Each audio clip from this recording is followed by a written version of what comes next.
नमस्कार, स्वागत है आपका IBN 7 में। मैं आपके साथ पायल भुयन। आप देख रहे हैं बिहार चुनाव पर IBN 7 की खास कवरेज पाटलिपुत्र का महासंग्राम।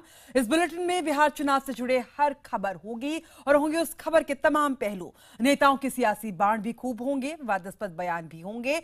पाटलिपुत्र महासंग्राम की करेंगे शुरुआत। नाव का पर्व है, सोच लीजिए, हर एक मत है कीमती, वोट दीजिए। साल 18 पूरे चल दीजिए, युवा वर्ग आगे बढ़ के वोट कीजिए। यही मेरा सोच है कि विकास बिहार का अच्छा होना चाहिए, सरकार अच्छा बने। सोच लीजिए, हर एक मत है कीमती, वोट दीजिए। आज के दिन की सब मतलब आराम से वोट करें, घरों से निकले, वोट करें, सभी वोट करें। और युवा वर्ग आगे बढ़ के वोट कीजिए। विकास का मुद्दा है, विकास के मुद्दे के हिसाब से वोट डाला गया है। सोच लीजिए, हर एक मत है कीमती, वोट दीजिए। नेता मेरा ऐसा है ना जो विकास करे शहर में, बिजली रहे 24 घंटा, हम लोग को पढ़ाई लिखाई में कोई दिक्कत ना होनी चाहिए। युवा वर्ग आगे बढ़ के वोट कीजिए। जी हां, पाटलिपुत्र के महासंग्राम की 5वीं और अंतिम जंग जारी है। अगर लोकतंत्र के इस महापर्व में आपने वोटिंग नहीं की तो घर से बाहर निकलें और वोट जरूर करें। यह आपका फर्ज है, आपका एक एक वोट कीमती है। वहीं मतदान के बीच नेताओं के सियासी बाण भी पुरजोर तरीके से जारी हैं। लोग परिवर्तन के लिए वोट डाल रहे हैं, लोग विकास के लिए वोट डाल रहे हैं। लोग यहाँ चाह रहे हैं कि एक बार परिवर्तन हो और एक अच्छी सरकार बने। बहुत शुभ समाचार भारतीय जनता पार्टी और उसके गठबंधन के लिए है। हम 2/3 बहुमत से चुनाव जीतेंगे, इसमें कोई शक की गुंजाइश नहीं।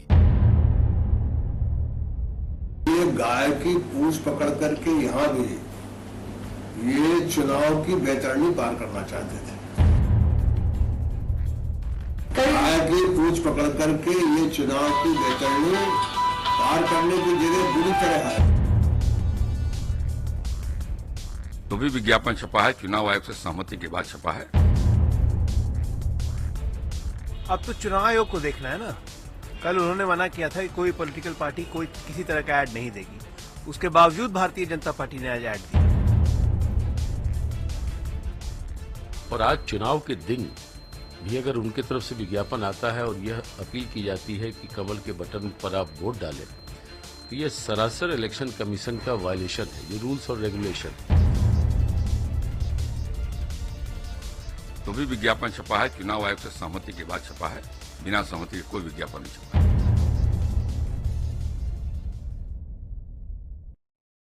तो पाटलिपुत्र के महासंग्राम की 5वीं और अंतिम जंग जारी है। 9 जिलों के 57 सीटों पर मतदान हो रहा है। दोपहर 12 बजे तक 31.8% मतदान हो चुका है।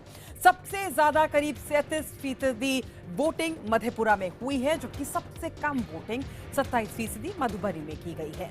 कड़ी सुरक्षा के बीच मतदान जारी है और वोटर्स में खासा उत्साह भी नजर आ रहा है। वोटिंग बूथ पर सुबह से ही लंबी लंबी कतारें भी नजर आ रही हैं और इस चरण में कुल 827 प्रत्याशियों की किस्मत दांव पर लगी हुई है।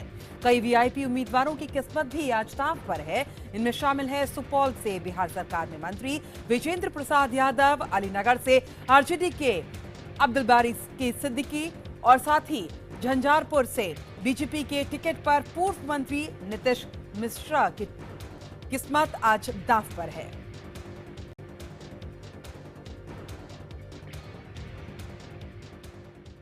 पांचवें दौर की 57 सीटों पर महागठबंधन और एनडीए दोनों की नजरें हैं, क्योंकि 5 चरणों में से ये चरण सीटों के नंबर के लिहाज से सबसे बड़ा नजर आ रहा है।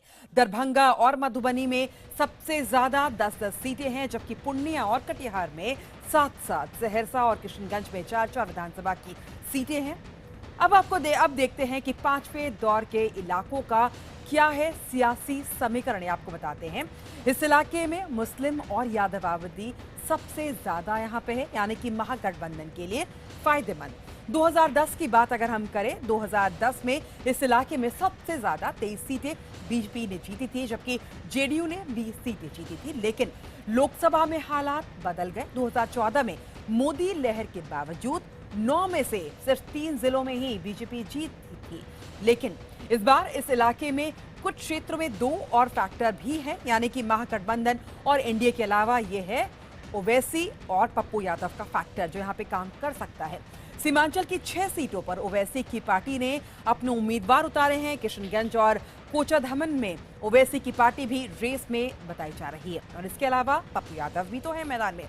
पप्पू यादव मधेपुरा से सांसद हैं, हालांकि माना नहीं जा रहा है कि उनका कोई असर यहां पे होगा। खुद उनको भी शायद वो भी इस चीज का इंतजार कर रहे हैं, पर इन दोनों ही दलों से नुकसान सीधा सीधा महागठबंधन को हो सकता है।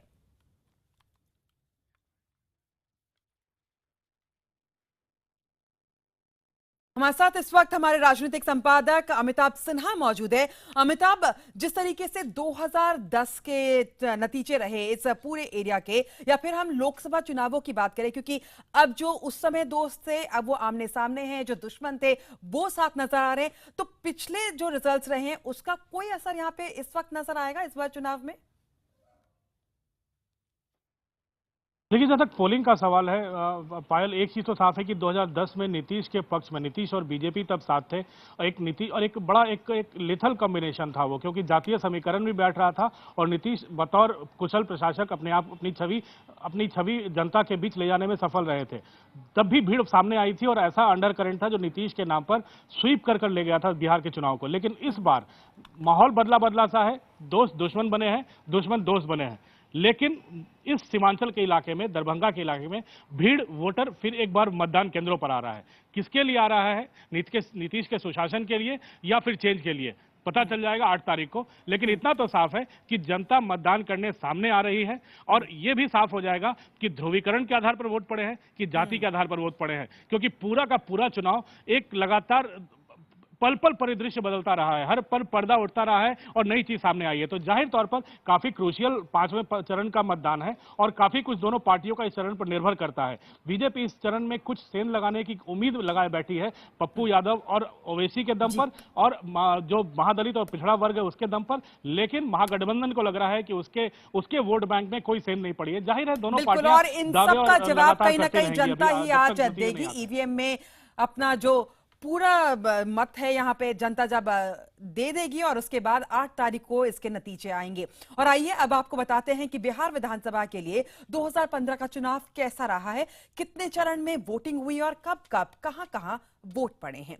पहले चरण की अगर हम यहाँ पे बात करें तो 12 अक्टूबर को डाले गए वोट जो थे वो 10 जिलों की 49 सीटों पर पड़े थे, जैसे कि समस्तीपुर, बेगूसराय, खगड़िया, भागलपुर, बांका, मुंगेर, लखीसराय, शेखपुर, नवादा, जमुई में 57% यहां पर मतदान हुआ था। अब हम दूसरे चरण की आपको स्थिति बताते हैं किस तरीके से रहा था। 16 अक्टूबर को यहां पर मतदान हुआ था। 6 जिलों की 32 सीटों पर मतदान हुआ था। जिले थे कैमूर, रोहतास, अरवल, जहानाबाद, औरंगाबाद, गया। ज्यादातर नक्सल प्रभावित सीटें थी। 55% यहां पर वोट पड़े थे। तीसरा चरण 28 अक्टूबर को यहां पर मतदान किए गए। 6 जिलों की 50 सीटों पर वोट पड़े। सारण, वैशाली, नालंदा, पटना, भोजपुर, बक्सर 53% यहां पर वोटिंग हुई। चौथा चरण 1 नवंबर को यहां पर मतदान किया गया। 7 जिलों की 55 सीटों पर, पश्चिमी चंपारण, पूर्व चंपारण, और यहाँ पे तमाम ये जिले थे जहां पर यहाँ पे वोटिंग हुई, और 58 मतदान यहाँ पर 58% मतदान यहाँ पे हुआ। और आज आखिरी चरण यानी कि 5वां चरण 5 नवंबर को हो रहा है। यहाँ पे मतदान 9 जिलों की 57 सीटों पर मतदान हो रहा है।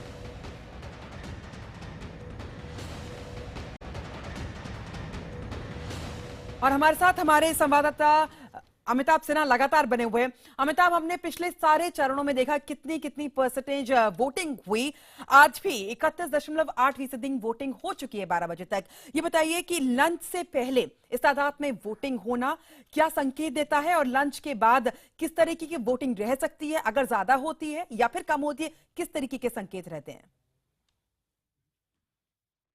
देखिए, लंच के बाद वोटिंग अपने आप बढ़ती है, क्योंकि अभी 2 घंटे मतदान धीमा रहता है, क्योंकि एक जनता महिलाएं हैं चाहे बुजुर्ग हैं, सुबह सुबह आकर वोट करके जाते हैं। तो बिहार का ये वोटिंग पैटर्न है, चाहे पूरे देश का ये वोटिंग पैटर्न देख लो, दोपहर में 2 घंटे काफी हल्का मतदान होता है, लेकिन उसके बाद जिस पक्ष को लगता है कि उसके पक्ष के मतदाता कम आ रहे हैं, वो अपनी मेहनत में लगता है, फिर जाकर दोपहर के बाद मतदान काफी ज्यादा संख्या में बढ़ता है। तो मुझे अभी लगता है जो 30%, 31% मतदान हो चुका है, अब हमें लगता है कि 55 से 60% के बीच में कुल मतदान जाएगा प्रतिशत। लेकिन इतना तो साफ है कि जनता बाहर आ रही है, वोट करने आ रही है।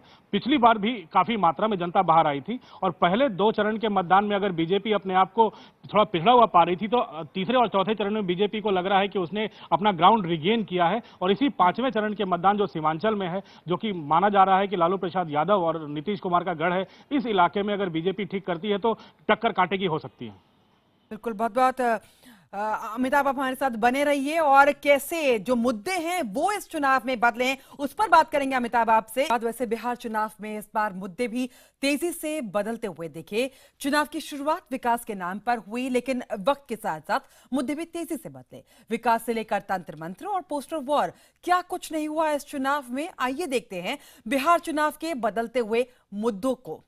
बिहार चुनाव की शुरुआत तो हुई विकास के मुद्दे पर। नीतीश कुमार ने सुशासन और विकास को अपना हथियार बनाया, तो वहीं एनडीए ने नीतीश सरकार पर कुशासन और विकास न कर पाने का इल्जाम मढ़ दिया। बीजेपी और एनडीए ने चुनाव की शुरुआत विकास के एजेंडे पर ही की। लेकिन इस बीच संघ प्रमुख भागवत का आरक्षण से जुड़ा एक बयान भी आया, और इस बयान को महागठबंधन के नेताओं ने लपक लिया, और बिहार चुनाव में आरक्षण का मुद्दा विकास पर हावी हो गया।